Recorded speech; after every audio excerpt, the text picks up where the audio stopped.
Sampunang irake ceceh ngetut pemargi. Ide Sang Yesus tato suluh reng marga. Sabdan itane nyuluhen atisane peteng. Antuk roh suci irake ko ayomi. Shalom, rahajeng semeng para pamiarsa channel Suluh Galang Kangin. Dumogi ring purwaning tatkala sane becik puniki, irage sareng sami setate poleh kerahayuan miwah suksmaning kauripan saking ide Sang Aji.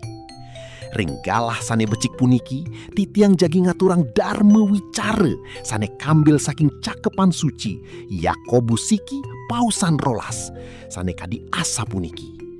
Bagia pisan anaki sane pagah satya tuhu sajeroning gegodan.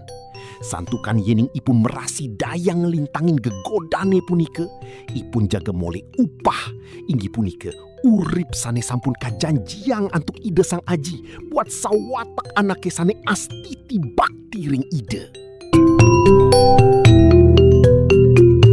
Para pamiarsa sane kasihin antuk ide Sang Putra Yesus Kristus, kauripan ring jagate puniki tan bina kadi negak ring ayunan, sering pisan kapiul-ul antuk angin sane banget.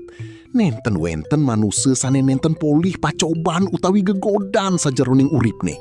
Nanging cakepan suci ngelingang irage, mangde irage tetep pageh kadi punya nyuh sane nenten rubuh yadiastun kagepuk angin ngalinus. Gegodan punika boyeje jagi ngerusak irage, nanging jagi nincapang kepercayaan irage mangde sayan pageh tur ajak ring sungsungan iragane. Kadi emas sane kasepuh ring geni, kadi punika taler irage kasepuh antuk pakewe mangde merasi dayang dadi jadme sane utama. Ide Sang Roh Suci jagi nuntun margin iragene mangde tetep nunggal ring ide Sang Putra Yesus Kristus. Yening irage merasi dayang nyalanin punika sareng sami antuk satya tuhu upah kauripan sane langgeng punika jagi druen irage sareng sami. Puniki sampun dados janji ide Sang Aji sane nenten jagi mawah.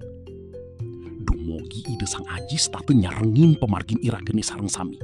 Matur suksme ring linggih para pamiarsa sami, rahajeng semeng. Shalom.